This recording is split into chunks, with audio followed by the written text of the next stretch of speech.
Today's episode is brought to you by Stream by AlphaSense, an expert interview transcript library that integrates AI-generated call summaries and NLP search technology so their clients can quickly pinpoint the most critical insights. Start your free trial at www.streamrg.co/PMC. That's streamrg.co/PMC.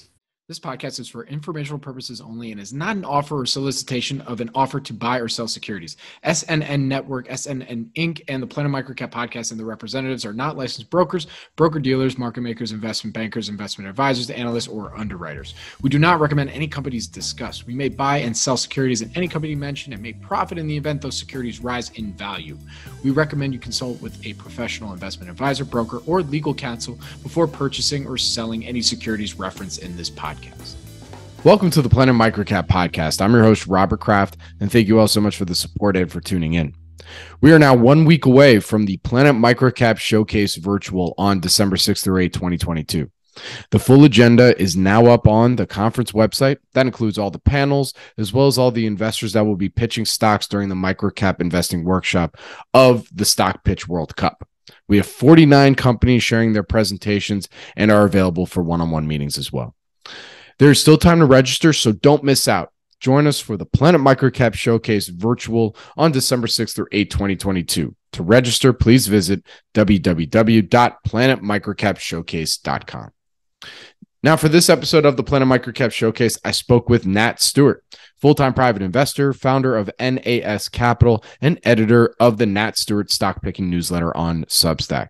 At the time of the recording, only a couple of weeks ago, it seemed like there was a never-ending stream of bad news in finance. So Nat and I wanted to share with you a good old-fashioned microcap conversation. Tune out all the noise by joining Nat and I talking about our mutual love of microcap stocks, as well as his investing philosophy with an idea that demonstrates his strategy in action. For me, the best advice Nat gave here was how he uses his stock watch list. We talk about it all the time on the pod, and almost everyone we talk to uses one, but Nat clearly outlines a simple, useful way that he leverages his watch list. Thank you again for tuning in to episode 251 of the Planet MicroCap Podcast, and please enjoy my conversation with Nat Stewart. This episode is brought to you by Stream by AlphaSense. You can find them at streamrg.co/PMC. That's streamrg.co/PMC. Stream is an expert interview transcript library that is starting to become an integral part to investors' research process. They have a number of interviews on a wide variety of companies, including TMT, consumers, industrials, real estate, and more. Stream provides over 300 expert interviews per week, and 70% of their experts are found exclusively on Stream. Stream is unlike any other transcript libraries. Stream integrates AI-generated call summaries and NLP search technology so their clients can quickly pinpoint the most critical insights. Stream's community of experts and thought leaders partner with Stream to build their professional brands and expand their industry influence. Right now, there are approximately 8,500 plus call transcripts available. For more information, please visit www.streamrg.co/PMC. That's streamrg.co/PMC. Nat, thank you for joining me today. How you doing, man? Awesome. Thank you for inviting me. It's great to have you on. I figured today, we're going to block out all the noise, everything else that's going on in the world. And let's just have a good old-fashioned microcap conversation. Does that sound good to you? Let's do it. All right, perfect. Good. Well, Nat, I've been following you a while on Twitter, and, I really appreciate everything that you put out there and you sharing your ideas, via your newsletter as well as also on your Twitter account. But before we get into all that, we're going to build up to it. So sure. let's get your background. When did your passion for microcaps begin? Well, I, like a lot of people, when I was kind of a younger guy in my late teens and 20s, I got into my first interest was honestly the kind of speculative stocks at that time. I read, like many people, you kind of get the bug for trading and investing. In fact, one of the early things I was really interested in was futures trading. And surprisingly, I actually did pretty well with that. And I probably did a lot of futures trading for about maybe 10, 11 years. And I actually was considering starting up a commodity trading advisor maybe around 10 years ago, because I'd done pretty well and I thought my record looked pretty good. And, I'd worked simultaneously, a series of kind of analytical jobs, not stock picking type jobs, but kind of typical financial jobs. It's funny because what happened was I got interested in micro caps and small caps in a way by accident. And I think I wish I could remember what triggered it. I recently tried to, but I really couldn't. But basically, I got into a few companies. Maybe it was some stuff I read on Seeking Alpha. I don't remember. But I started following some companies pretty closely. And I kind of started geeking out on reading SEC filings and trying to figure stuff out myself. And I really started to believe that I could find information on companies people weren't talking about that was published in SEC filings that it simply was not reflected in the stock price. So I kind of, whatever got me interested, I kind of looked in there, and I felt like I was seeing, oftentimes in the text of a press release, I'd say, hey, and guess what? We have this new facility open, or guess what? We're doing all this new stuff. Stock price doesn't move, or guess what? We're about to do a dividend for 40% of the share price. Whoa, stock price didn't even move. So however I got into it, I don't remember, but probably the first thing is I just started really being interested in the fact that with small companies, you could really, I feel, get an advantage in terms of what your understanding is that's really just better than the market price. Now, that's not always true. And, sometimes you think you have the advantage and you don't. But on average, it just kind of took over my interest level. And the time I was kind of concocting technical strategies with futures trading, it just got put on the back burner. And honestly, I felt the advantage I had researching stocks was just greater. And also, I liked it more. I got into the personality side of small caps. Like, I think maybe you're a small cap guy, there's a lot of neat, really creative CEOs and other people that they're just fascinating people a lot of times. And so that human element really kind of got me interested too. Very cool. All right. Well, I mean, let's dig into some of your strategy and your philosophy then. As you said, you got hooked in. You didn't leave. Yeah. You said, screw this other thing that I'm doing. Yeah. I'm sure it's still, in the back burner, right? At some point. I've thought about reopening a futures account now because with all the macro instability, I think there's tremendous opportunities, but I just haven't done it yet. Yeah, for sure. But, all right. Yeah. So my strategy, the way I approach things is, and I'm going to just talk about the microcap stuff. And for me, that's maybe a little bit bigger than some people in your audience. Like I think for me, it's like under 500 million. Really, my sweet spot is probably 100 million to 500 million. I will venture below that in certain cases, but I've just found that range I tend to do best in. You often get stocks that are very under the radar, but they're already established businesses and you can really assess them on their track record, which isn't always true for really small stuff. So basically, my way of thinking about things is pretty basic. Like, I'm looking for decent businesses that have something, the core economics of the business is decent or good. So, one way I do this is I go back and look over financial statements over a long sequence of time, say 5+ years, and just look at the progression of what's going on. So you look at your operating income, you look at cash flow, you look at what they're doing with cash. If it's not yet a profitable business, which sometimes I will look at, I look at the gross margins on their product. Are they going to be able to build sales? So I'm looking at my assessment of the quality of the business, how it can generate cash. If it's not really profitable yet, what is required to generate cash? So that gives me just kind of a view of the business. the real thing I'm looking for is things that are going through a process of change. Okay, so I like companies where you see a certain potential, but maybe a new CEO or a new product or something is going to help them get to a bigger stage. Now, I kind of jumped ahead a little bit because when I'm researching new names, I'm not necessarily looking to say this is a stock I'm going to buy tomorrow or next week. I'm actually looking to add stocks to my watch list. And I know a lot of people do this, but for me, my watch list is really, really key. Like everything is about my watch list.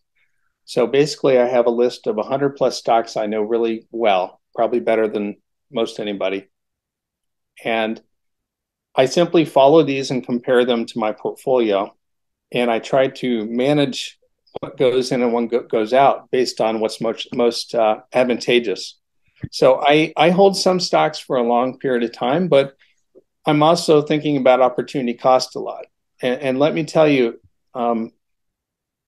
using a watch list versus just kind of sporadically looking for new ideas to invest in tomorrow, to me is a really good approach. And what it does is it allows you to set up ideas that might take years to develop. Like I could have something on my watch list. I kind of know what's going on. I wait for the right time. And I think my investment at that point has a very big advantage. If I'd simply thought, do I need to buy it 2 years ago?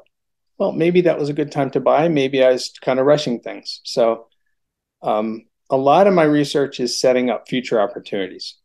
So when I actually buy or trade, hopefully, and not always true, but in the best cases, I think I've set up a really good pitch. It's maybe some news comes out, maybe the company's divesting a division. Well, I've already worked out what that means. I'm ready to buy when other people are hopefully not fully aware. For sure. So Nat, I mean, my one follow-up to that strategy, because I think that's a great idea, is everybody should have a watch list. I on every one of our websites, that's always my favorite feature is, if you register an account, you have to have a watch list. Yep. How often do you cross-check it for watch list to portfolio, or do you only cross-check it once? I'm sure you set up Google alerts for every time, a company has a news release or something like that. Yeah, I think there are different ways to do this, and I don't want to claim my way as best, but actually what I have is in my quote screens, I have multiple tabs, and I can, I use Interactive Brokers, so I have multiple. I use the old-fashioned layout. I don't know, do you use Interactive Brokers or? So basically it's just a giant quote screen. And so I have tabs of quote screens. So basically in the morning, or when I'm checking stocks, honestly, you can keep informed with a lot of stocks just by flicking through their quotes. If it's moving that day, check the news. And of course, I do the Google alerts and other stuff like this. When earnings come out, I'll do a check-in. But honestly, a lot of stocks are really pretty far on the back burner. And usually when, you're alerted to some things going on, I kind of exaggerate saying I suddenly make a decision, but you have some time to see okay, this happened. So honestly, I do probably use some kind of I'm not one of those value investors who says I'm in a room with a bunch of books. I'm checking quotes every single day, seeing where things are trading. And sometimes stocks being at a certain price level will have me saying, okay, let's dig in and see what's going on here. If a stock gets hit, if the stock I really like is getting hit, I'm like, well, that business is pretty good to be trading that way. What's really going on? Ideally, what you find is it's some short-term factor or something that's misunderstood. And then you think, well, this is a really compelling buy right now. So there are many ways things can set up. It could be news alerts. It could be simply the price is way down. Sure. No, absolutely. So you also mentioned that, at the very beginning when you talked about your strategy and what you're looking for, at the end of the day, you're looking for a decent business. So, in your opinion, how do you define a decent business? This is a kind of a cliched comment, and I'm aware of that, but it still holds up, so it doesn't matter. Is that really The most influential thing I've read about the kind of businesses I like is Warren Buffett's essays about See's Candy. Most people who are interested in value investors are familiar with that story. And, if some of your listeners aren't, that's a really good one to kind of understand what makes a really good business. Basically, a really good business gets a decent or above decent return on capital and can return a lot of capital to investors. And it has, the return on capital is exceeding its kind of need for capital over a prolonged period of time. So, Warren Buffett bought See's Candy, I don't remember, but for not much money in the 70s. And since that time, it's paid him like $1 billion in dividends, right? So that's like an exceptional business. Another one, perhaps we'll talk a bit about, is if you look at the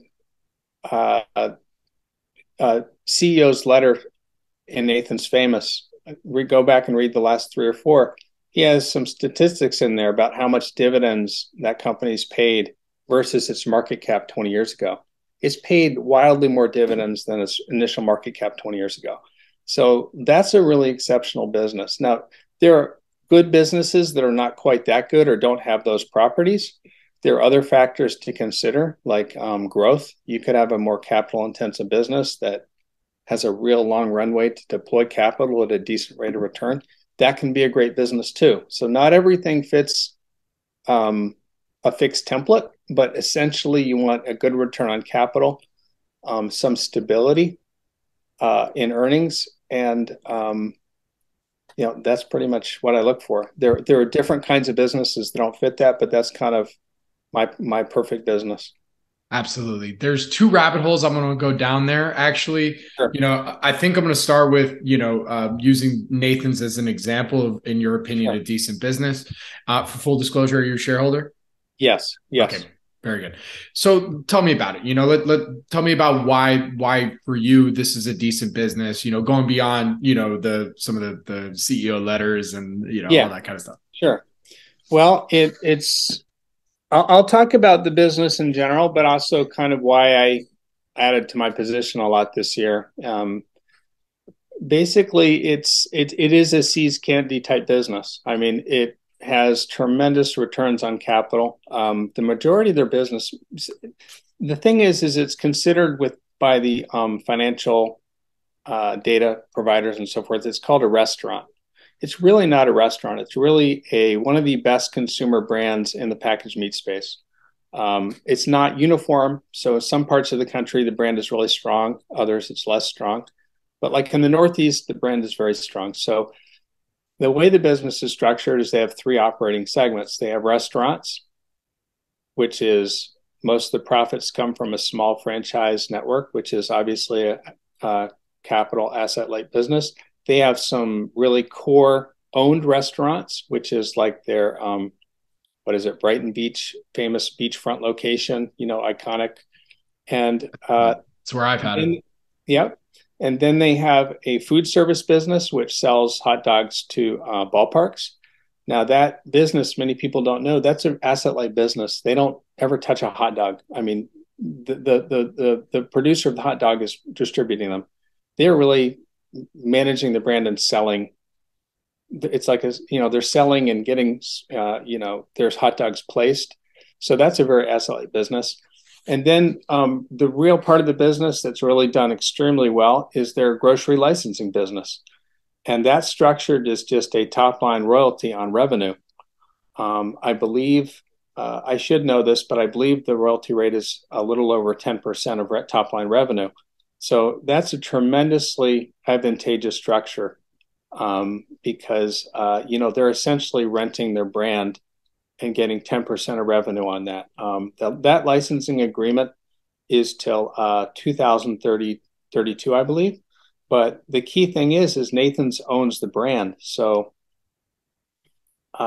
it's a very good structure. And the amount of capital they deploy in the business is very limited. I mean, they have physical restaurants of 4. That's a very low part of their value is those physical restaurants.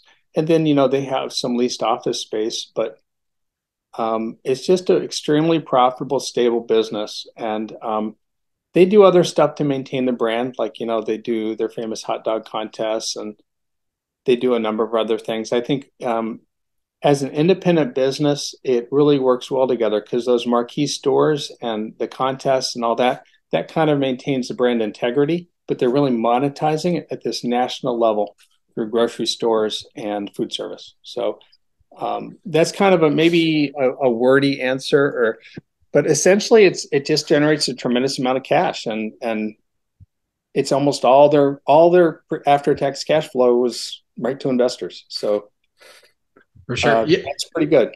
Yeah, a couple follow-ups on this. I just took a quick look at some of the statistics and share structure, and but also thinking about the growth for the company. Because it's been, if you look at the 1-year chart, 5, relatively flat, right? Sure, and it's been paying a dividend that whole time. Yeah, I'll talk about that. Yeah, it does. They've done it. It has a little bit of a different management style. It has it's not management. I'd say some of their decisions are a little bit more like what a private equity firm would do, not what a public company would do. So they've done a series of special dividends where essentially it's kind of a levered recapitalization where they took on debt and just took all the money and passed it back to shareholders. That really confused people. They did that. The first one they did was really big back in 2015. That's actually when I first bought, and you can probably go back and find my article. That was a really well-timed article. It was the stock had been careening down, and I timed that one really well. But basically, they did get hit by COVID in a sense, but it was mostly the top line. So, for example, if you think about their restaurant business, it wasn't like a huge part of their business, but yeah, it did go from a profit to loss. You really couldn't make money in restaurants during COVID. They also have food service like ballparks. I believe ballparks stayed profitable, but certainly the top line was decimated for a while, and the profitability was hit. Both those things have taken a while to bounce back. Now, on the other hand, the food service business, when I talked to the company a couple of years ago, he said, of course, this was after the quarter and completely proper. He said, well, look at, you see the food, the grocery business completely hedged the other stuff. Like it did tremendously well during COVID. So the funny part is their cash flow was really minimally impacted by COVID. Their top line sales took a big hit, but their most profitable segment and the grocery business is pure profit. It's, so anybody who looks at the financials, just compare what happened to the top line versus their operating cash flow. And you'll see wow, that's pretty good. They're only down 9% in the worst period of COVID for cash flow. So it's taken a little while to rebound from that. And part of what made it an interesting situation this year, was that I think it was driven down this year because it was kicked out of the Russell 2000. Now, the way that happens these days is different than in the past. The index funds are much more sophisticated at trading. And I also think you have a lot of, people anticipating. They set up the trade months ahead of time. So this year, the decline, as it looked like it was going to be kicked out of the index, partly due to, some of the confusion around how it was impacted by COVID. That's my belief. The stock had a pretty big decline, and that's really when I got interested in it again. And if you just think about it from a value perspective, like you're buying an extremely good business for, I think a valuation multiple here that is reasonable that I think your listeners are probably familiar with is kind of like the enterprise value to EBITDA, So that was a very low multiple at that low point. And actually today, by my assessment, it's trading still far below private market value, and as well as just kind of businesses of similar quality in the public market. So I think what's going to happen and why it's still a good setup right now is simply because it's now climbed back up enough. It's, knock on wood, almost certainly going to be re-added to the Russell 2000 next year. Now, that's just my prediction, but the way the market cap looks right now, it's almost certain because it's outperformed the Russell since that time, and it's up quite a bit. So, that's going to be a large amount of stock that's going to buy. Now, I don't think it's going to all buy when the index, technically changes. It's going to anticipate it, which is, at least to me, that's what I've found has occurred in recent years. So it kind of like it got knocked off the radar, and now it has a path to get back on the radar. And at the same time, you're buying a great business. Like, would I buy this business, if the full business, if I could at this valuation? Yeah, be awesome. Like, you just be rolling in cash flow. And so it's a public business, same deal. Like, I can't buy the whole thing, but yeah, I want to buy that. It looks good. For sure. So, this is something I wanted to talk about that I don't even really think we've talked about too much on the pod. And that's, when you find, and we just had a company on due diligence that has a very similar share structure, low float, high percentage held by insiders. Sure. And it's talking about that position sizing and how to building a full position when there's just not a lot of, supply out there, So what is your strategy when you come across an opportunity like a Nathan's or maybe something else out there that has this type of share structure and building that position and then maybe ultimately selling it, because you gotta ultimately liquidate at some point. Well, I think, the way I do it is I don't really think about it like an on and off switch. Like, I'm not saying, even though I don't manage a ton of money, I still buy a pretty decent amount of shares because I usually only own about 10 stocks at a time, 10 or 11. So I own a pretty decent amount of shares of some of these small companies. So I don't do it like an on and off switch. The way to go about it is, this is kind of where the watch list comes in. But kind of my trading philosophy is, you trade when you can, not when you have to. And the more you do that, the more you can create an advantage by buying at good prices. So in most cases, you can be patient, right? For example, and not kind of moving a little bit away from Nathan's here, but, for example, towards this end of year period, it's a great time to look for beaten down stocks, small caps, micro caps. Why? Because a lot of fund managers and even individuals, they are sick to death of looking at these stocks that are down. Well, it's already occurring. It goes on the final 3 months, but you'll find some really good values, and you can simply see that there's volume there to trade. So that's when you can take on a really big position. Now, if a stock has already run a bit and you try to buy and it's just hard and you don't want to be the guy pushing it up, a lot of times you can just sit back and be a little bit patient. You don't really need to chase. Now, if you're just an individual trader, you can be a little less sensitive to that. So what you can maybe go in and just buy a couple hundred shares and accept the fact maybe it's going to bobble around a bit before the investment is proven or disproven. But if you're buying a decent amount of shares, this is why the watch list is important, because actually it's often better to let the stock come to you. A great example, and this is admittedly just kind of luck on my part. Another micro cap, or I guess you'd call it a small cap that's under the radar, computer services this year. This is another stock I've watched for a long time, a super high quality business that trades over the counter, which they shouldn't have, but they did. It had been really badly beaten down. I think people were worried about near-term performance. I noticed that there's just a tremendous amount of volume trading relative to the normal. So I wanted it to be a little cheaper, but I thought to myself, you know what? Yeah, it might not get cheaper, and I can actually buy a lot right here. So I went in over a series of days, got a pretty big position. Purely by luck, they suddenly get acquired for a 50+% premium. So I finished buying, and all of a sudden the next day they get acquired. That was purely luck, but it tends to be that if you wait for opportunities in companies you understand well, you tend to get lucky more than you think. That's kind of one of my philosophies. No, for sure. Yeah, I mean, especially doesn't always work that way. Sometimes the other guy knew more than you did. No, there's been quite a few people come on here. Especially if they're on the more longer term signs. Like, hey, look, I wait 5 years to get lucky. That's in many respects. Even though they do the work, it's a good business, but you don't really see the fruits of that for a good long while, usually. This is why having a watch list is good, because you're not just waiting for one pitch, you're waiting for 100.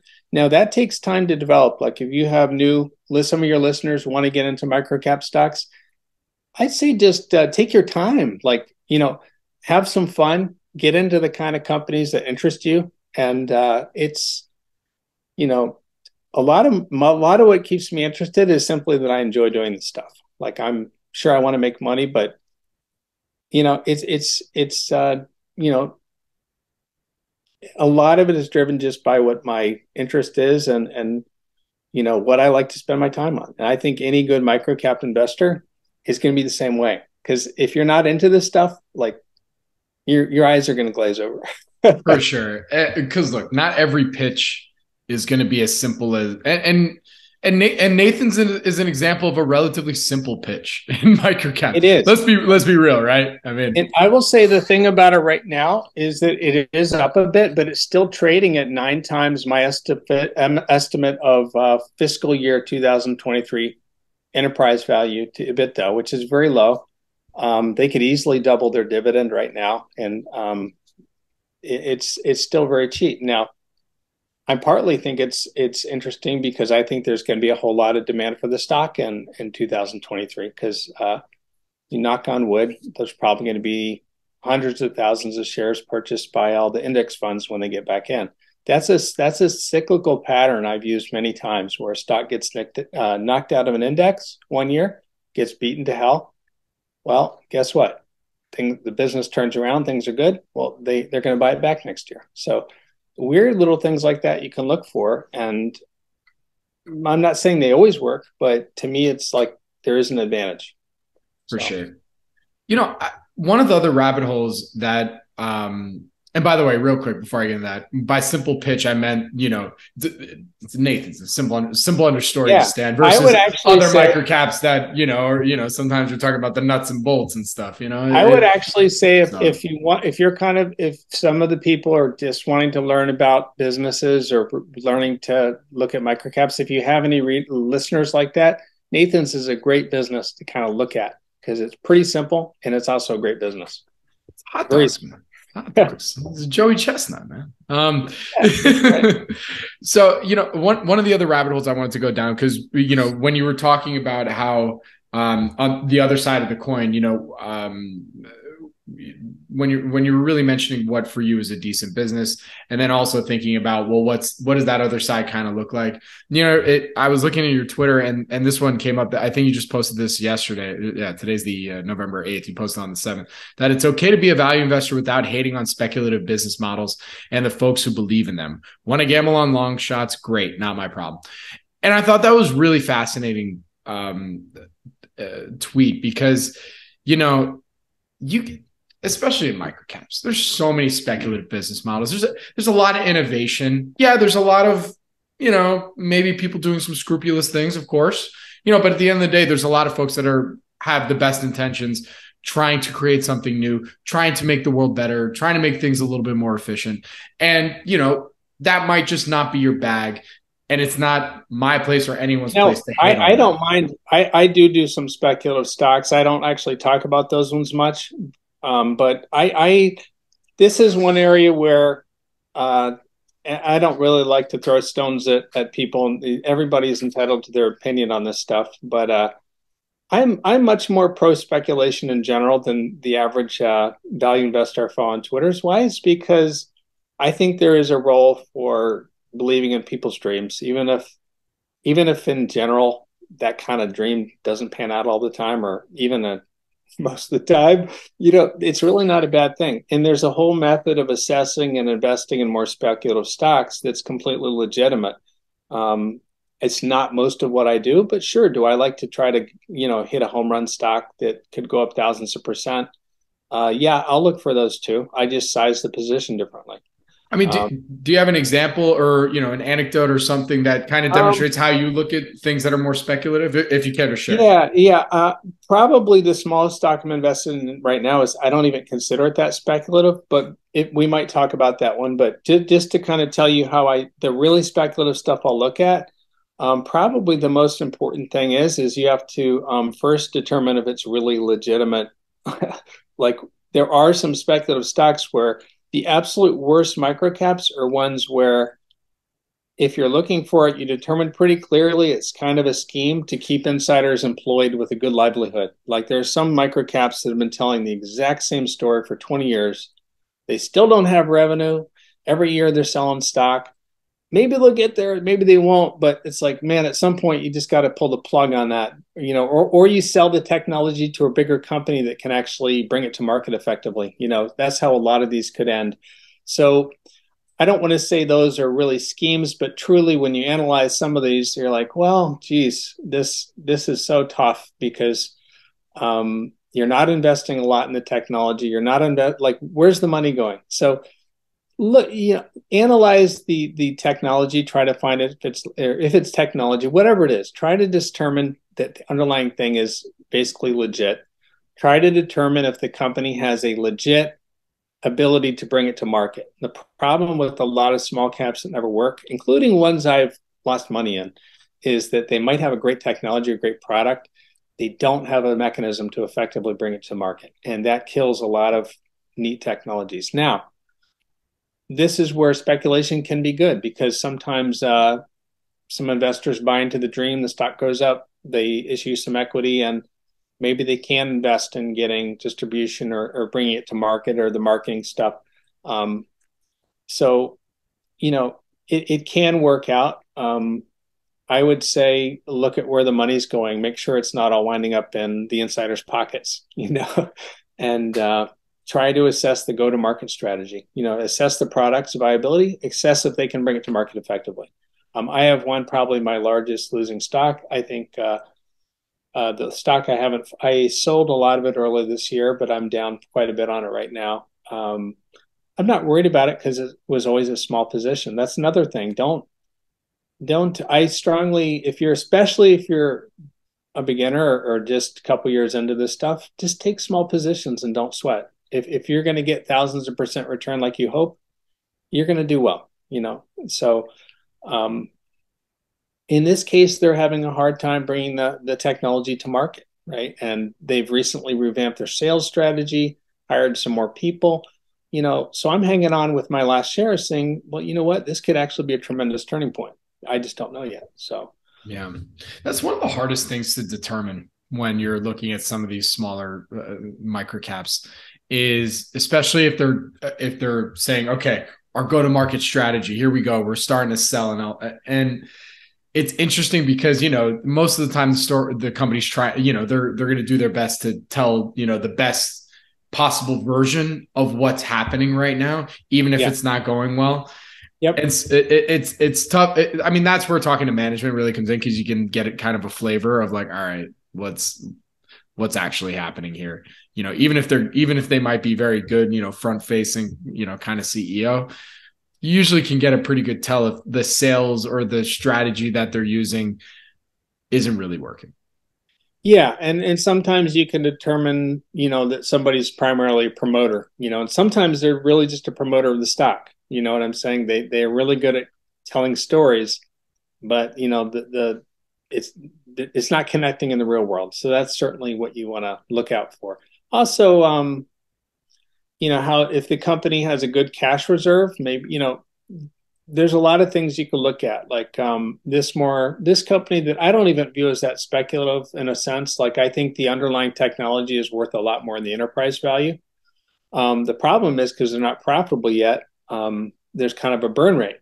So the real test, try to hold your investment ideas to some type of accountability in terms of your expectations. So if you expect them to get past burning cash in a year or two, be careful about letting it be 3 or 4 years. You know what I mean? Like, and really the best way to do that, in my opinion, is don't just focus on that one company. Look at all your opportunity costs. At some point, you might be like, hey, these guys, maybe it's going to work. I think this is a lot more of a sure thing. It also has upside. Take my loss, move on. So by having a lot of ideas kind of in the mix, you don't get stuck worrying about one idea. That's to me, actually one of the most toxic investor things you can do is get in that space where one idea is going wrong and you get rattled. And I really try to avoid that. Absolutely. So, what would you say has been an investing experience in microcaps that really changed your career the most? And whether it got you even more hooked or also maybe caused you to rethink things, what's an experience that really changed you? I think the first big success, one of the first big successes I had was noticing the takeoff of the LaCroix brand with National Beverage. So when I first started writing about it and invested in it, it was a very cheap small beverage company. If I recall, it was trading for less than 1.5 times sales. I think it actually got on my radar pretty simply. I was doing screens for cheap small stocks, and I also was noticing what my wife was drinking at the store, and I suddenly was like, "Wow, this is weird." I'm seeing, like, I go to the Whole Foods. I used to live in Chicago, the Whole Foods in the kind of nice area of Chicago, really nice Whole Foods. All the what I call them is yoga pants moms. So they're all like loading tons of LaCroix into their cartons, and in the food court, so many of them are drinking LaCroix. I kind of made the connection with this cheap stock I was looking at. I was like, this is wild. Like, this really cheap company has a brand that's really taking off. So I got really into that one, and that was a stock that had a tremendous advance over the course of the time I followed it. So that was one that really got me interested and got me seeing the power of kind of looking at companies off the beaten path without any research. Another one that's kind of a curious stock that is quite funny, and in a way kind of funny, is this little trust called Masabi Trust. It's not really even a company; it's just an oil royalty. But this is a security I've made quite a bit of money on over the years, and for my investors, but also largely for myself. And it just has a lot of factors to it that I'll tell you a funny thing that happened with it years ago is that Cleveland Cliffs, it pays a royalty on iron ore properties, and Cleveland Cliffs has to pay them money based on this royalty. Cleveland Cliffs changed the timing of when they sent the royalty agreement. So essentially what it allowed you to do, people who noticed this, you could predict what the next distributions would be in advance. You'd know if they're going to cut, if they're going to raise. That sounds ridiculous, but one thing if you want to follow microcap stocks and if you're not that big of an investor and want to have an interesting little niche to look for, changes in distributions can be massive for whole types of undercovered microcaps. And the market price tends to react really crazily to them sometimes, both positive and negative. It's just one of those things. It's in all kinds of small yield securities. It's in BDCs, but so this was just a case where people who noticed realized you could anticipate the distribution changes, 3 or 4 months in advance. So that sounds really dumb. Like, wait, this is so dumb, it shouldn't be work. Well, that little observation was very profitable. It doesn't really work anymore because of some changes that have occurred since then. But that was another case where I kind of discovered the power of just paying attention to little stocks no one cares about. You actually find weird profit opportunities. Now, you're not going to find that every day, but you do find them, if you're looking at stuff other people aren't. So those are two kind of pretty good examples, I think. Very cool. All right. Well, I mean, we're pretty much there. You gave us, your philosophy, how you're looking at the I know, man. Hopefully I got some good material in there. Oh, you got some great stuff, man. Listen, I learned more about Nathan's hot dogs as a business than I ever thought I would. I thought I was just going to continue to eat the hot dogs. I mean, but and of course, everything that you have to say, especially, for those who are kind of new to looking at microcap stocks. I mean, let's get that closing thoughts there, for sure. For those that may be new to microcaps or finding this interview, maybe months down the road or just getting their start, what would you say is that full picture look of how folks should really think about microcaps? I think develop your personal interests. Like if something I say appeals to you, like dive into that. have fun with that. If you're interested in some different kind of stock I didn't mention, learn what makes that industry tick. Learn what the factors are. I think really there's a ton of room for creative analysis and thinking in microcaps. I think my way, I think, works very well, and that's why I do it. But I also do it because it's fun for me. And I think having that element of enjoyment is going to make this microcap investing 10 times more rewarding. And you're going to, it's not like you have to suffer to do well. You actually do what makes sense and develop your talents in a way that makes sense in this field. And I will say, the great thing with this thing is you can find opportunities no one else is looking at. You can call up a phone to do an IR call and the CEO gets on, not some stuffed shirt, but the guy that founded the company. That's cool. So it's a great field and I love it. And I didn't even get to the stock I thought we'd talk about, but that's okay. Maybe sometime in the future, who knows? I mean, if you want to take 5 minutes to close out on an idea that you think folks should look at, come on, man, close it out. This is one of the smaller, wackier, and I don't find it that risky, but simply because the market cap is low, I'd put the disclaimer. I do own shares, and it is very volatile. So nobody should just dive in or be crazy based on anything I say. Obviously, do your own research. But a really interesting turnaround situation in a teeny stock is Rave Restaurant Group. Okay, they own the primary brand that I really focus on with them is Pizza Inn. It's a Southeast chain of pizza restaurants that was horrendously mismanaged for years. Management kept trying new concepts and kind of ignoring the core business. But effectively, they have a new CEO in there who's a former Domino's pizza executive. He actually did advertisements when Domino's was turning around. He's actually in some of their early advertisements during that turnaround process. He's a really dynamic guy. I think he really understands pizzas. The company is very well capitalized. It has $7 million in cash for a $23 million market cap. They've been profitable for 10 quarters. This last quarter, they had 38% operating income growth. And it's a little early in their turnaround and development to focus too much on, EPS growth and stuff like this. But really, I'm looking at same-store sales growth because in the first time in a long time, they've innovated with new products. You can go and read the press releases, but he's really big on crust innovation, which sounds funny, but like that's what gets people into pizza restaurants. It's a simple family restaurant concept. The real thing that could cause this to be a massive success, and I'm not saying this will happen, I mean, I'm watching and seeing how it goes as well, is they have a new store model that they're going to be launching in North Carolina. I'm probably going to travel down and see it after it opens. But the essential thing is it's a franchise. So if this store model does work, they're going to be able to roll it out in a capital light way. They're they're a low investment way with franchisee partners. Their fixed costs are pretty low. So the incremental cash flow potential with this type of potential growth could be really huge. Now, if that works out really well, this could be a grand slam.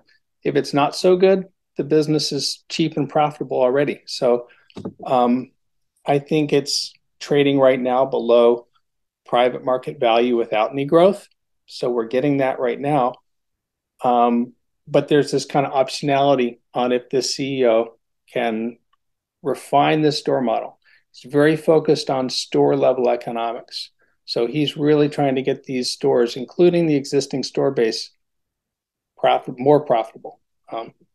So the whole core to it is that the basic pizza in business, the store level business, if you look at a decently run unit, even though the chain has been massively mismanaged for years, the good pizza inns crank out tons of cash flow. So if they can replicate that with a kind of updated look and updated feel, it has a lot of potential, like a little market cap stock like that. And we didn't talk about this, but the neat thing about market caps is they get more eyeballs on them. Naturally, there's multiple expansion. So you're not just kind of buying earnings that grow. You're buying earnings that get more and more valued if it works. Now, if it doesn't work, there's a downside there, but it looks compelling. So it's a riskier play, and I wouldn't say people should jump into it without doing their own analysis. And certainly for me, it's one of my smaller positions. Like, first of all, because it's just too small. Second of all, there's a lot of volatility in the stock. You just got to be aware of that. But it's a neat stock. I mean, I'm looking forward to seeing how this goes. It's almost like there's an enjoyment factor of just saying, hey, is this guy going to be able to really do this? So we'll see. We'll see how that one goes. It's funny. I don't think I've ever ended the pod on a pitch, but I think we're kind of there. If anybody's interested, I did do a pretty thorough write-up on it on my site. So if anyone thinks that's interesting enough, they can, one of my write-ups is on that. So very cool. All right. Well, Nat, where can everybody go and find more information on you, follow you on social media, as well as subscribe to your newsletter? Yeah. My Twitter is Nat Stewart 5. And my Substack site is stockpicking.substack. So stockpicking is just as if it's one word. So those two places. Very cool. I like stockpicking.substack. People are going to think of stockpicking as just microcaps now. Hopefully we get the traffic up even more. Yeah. But, that's good. Well, Nat, thank you so much for joining me today. Really do appreciate it. Good luck. That was fun. Thank you for inviting me. Absolutely. Have a good one. Okay. Oh, you too. Take care. Bye. This podcast is for informational purposes only and is not an offer or solicitation of an offer to buy or sell securities. SNN Network, SNN Inc., and the Planet MicroCap Podcast and the representatives are not licensed brokers, broker-dealers, market makers, investment bankers, investment advisors, analysts, or underwriters. We do not recommend any companies discussed. We may buy and sell securities in any company mentioned and may profit in the event those securities rise in value. We recommend you consult with a professional investment advisor, broker, or legal counsel before purchasing or selling any securities referenced in this podcast.